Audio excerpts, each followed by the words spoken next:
आपने ultra high discharge rating वाले ANR 26650 जो कि लिथियम आयरन फास्फेट यानी कि 3.2 वोल्ट नॉमिनल वोल्ट्स वाले सेल होते हैं, वो तो सुना होगा, लेकिन लिथियम आयन में यानी कि 3.6 वोल्ट के अंदर 26650 शायद देखा हो, शायद ना देखा हो। ये इस वक्त आपके सामने ये पड़े होते हैं। ये 26650 में यूज़ में मेरे पास सेल्स आए थे, जो कि किस शक्ल में इनिशियली होते हैं ये मैं आपके सामने स्क्रीन के ऊपर दे रहा हूँ। ये एक बैटरी पैक की शक्ल में है, जिसकी सफाई वगैरह कर लो। सारे कुछ सफाई वगैरह करने के बाद इस वक्त इसकी मौजूदा शक्ल में ये हालत है, जो कि मैंने बिल्कुल इस तरह रखे हुए हैं कि इसको निकाल के बड़ी आसानी से चेक और टेस्ट किया जा सकता है। तो सबसे पहला काम जो सफाई करने के बाद है वो है कि जी इनकी IR चेक की जाए।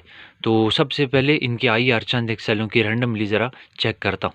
तो IR टेस्टर मैंने रेडी करके रख लिया है। RC3563 जो है उसकी IR की वैल्यू एक एक सेल की ज़रा चेक करते हैं।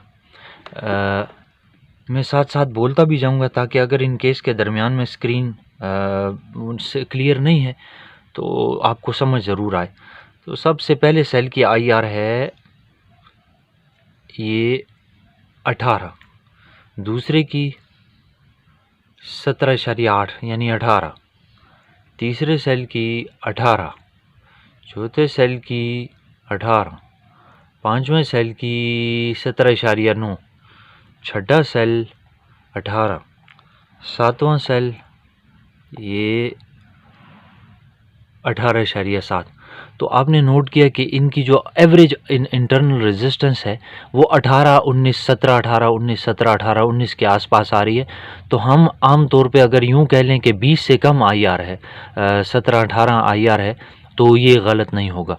ठीक है, ये लिथियम आयन की केमिस्ट्री है। ठीक है, जिस वक्त ये फुल चार्ज होगा तो 4.2 वोल्ट तक पहुंच जाता है, और 12 वोल्ट की बैटरी बनाने के लिए इसके 3 अदद सेल सीरीज़ में लगते होते हैं। ये बार बार ज़ोर देकर इसलिए बता रहा हूँ कि लिथियम आयन और लिथियम आयरन फास्फेट में 26650 दोनों आ रहे हैं।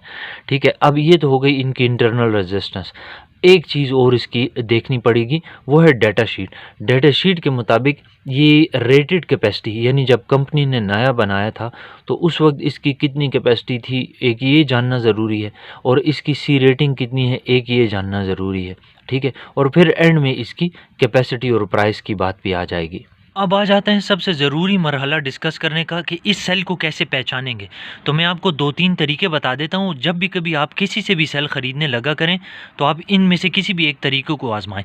पहला तरीका तो ये है कि जो कुछ भी इसके ऊपर लिखा हुआ है, जैसे कि BDL-16, फिर उसके बाद 26650 HC, ये आप सब का सब गूगल में लिखें और साथ लफ्ज़ लिखें डाटा शीट।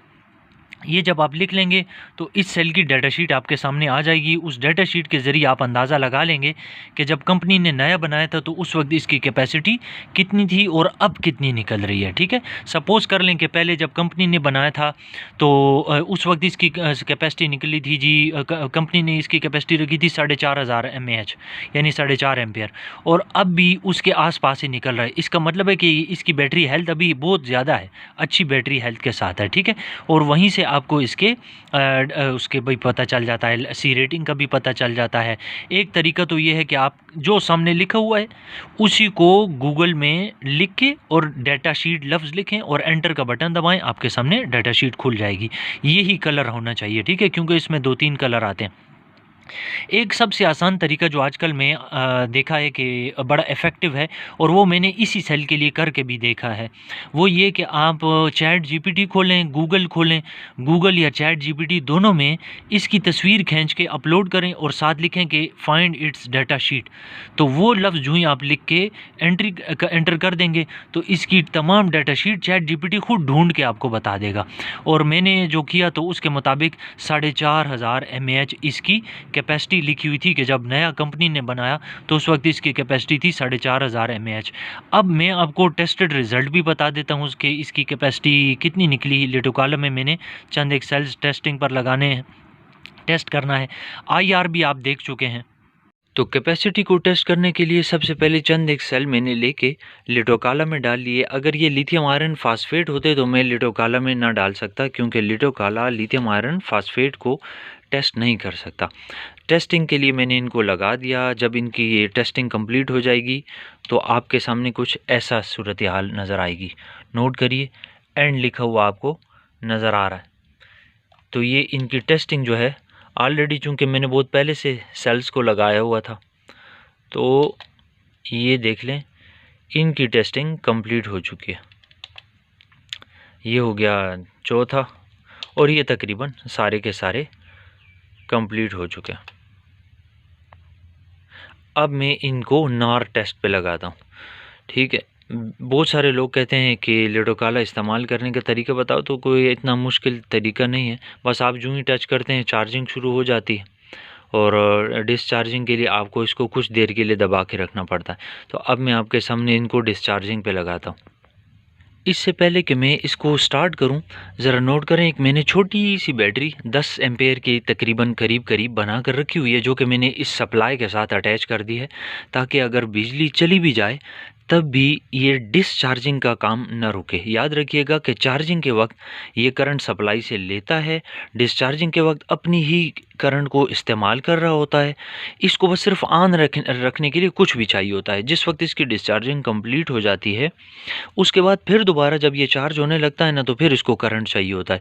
तो इस बैटरी में इतनी सख्त तो नहीं है, लेकिन सिर्फ इनको ऑन रखने के लिए ये ऐसा है। अगर आप चाहते हैं कि ये इनको चार्ज भी करता रहे, रात को आप छोड़ने का इरादा रखते हैं, तो फिर आपको ज़्यादा एम्पेयर की बैटरी लगानी पड़ेगी, ठीक है। तो मैंने तो सिर्फ ऑन रखने के लिए ये रखा होता है, ताकि मेरी मेहनत ज़ाया ना हो, ठीक है। अब आप ज़रा नोट कर लें कि मैं इनको डिस्चार्जिंग पे लगाने लगा हूँ।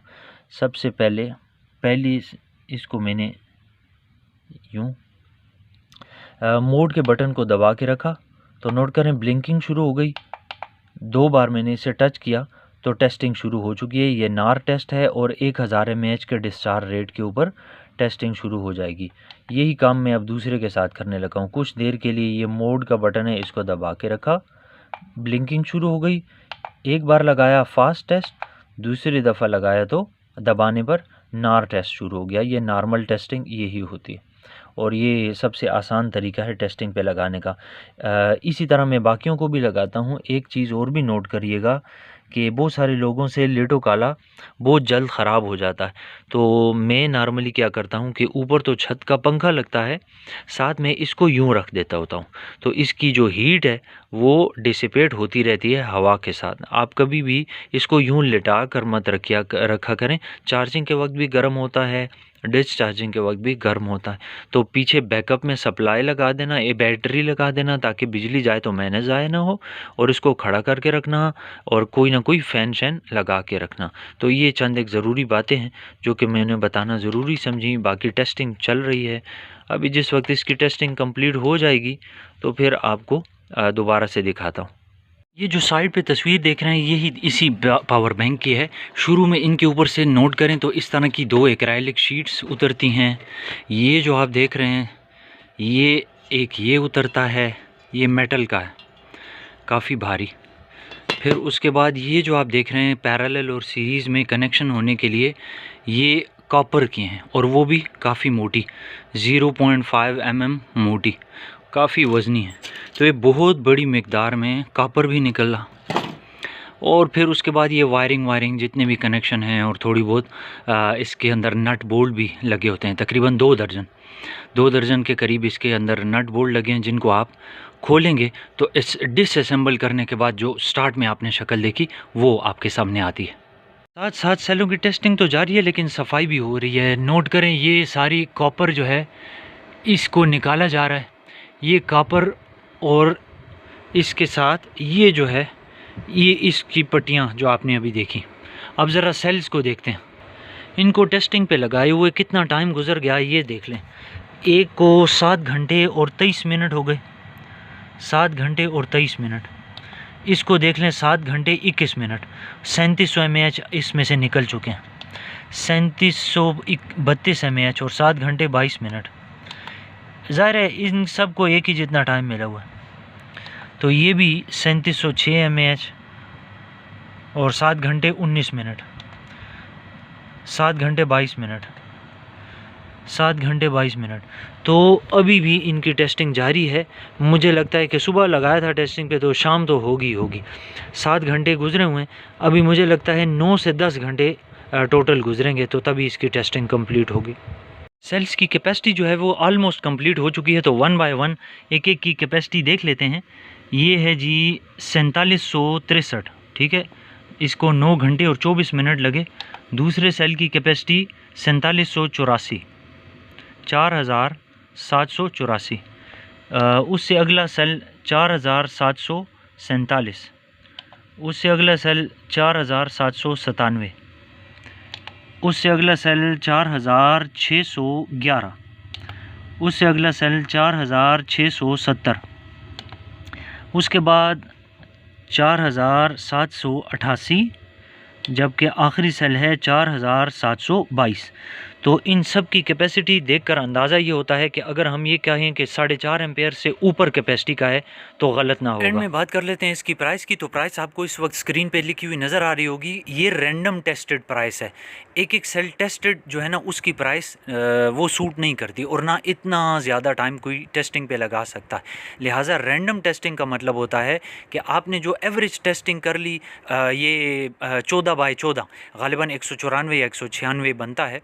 इतने सेलों में से सिर्फ 8 सेलों की टेस्टिंग की बुनियाद के ऊपर आपने देखा कि ये आईआर और कैपेसिटी आपके सामने था। सो जो कोई भी ये सामने लिखी हुई प्राइस के ऊपर कमिट करेगा, उसने ये जो भी निकलेगा इसमें से वो उसी का होगा, ठीक है। ये हमेशा से कमिटमेंट होता है। रैंडम टेस्टिंग ऐसी होती है। हाँ, एक एक सेल टेस्टेड जिसकी कीमत फिर बहुत ज़्यादा हो जाती है उसकी अलहदा प्राइसिंग है, और प्लस इस चीज़ की भी प्राइस सेपरेट होती है कि अगर आप पूरा का पूरा जो आपने बैंक ये सामने देख रहे हैं ना 14/14 का, ये पूरा का पूरा कंप्लीट बैंक आप लेते हैं तो मज़ीद प्राइस जो है वो नेगोशिएट करना मुमकिन है।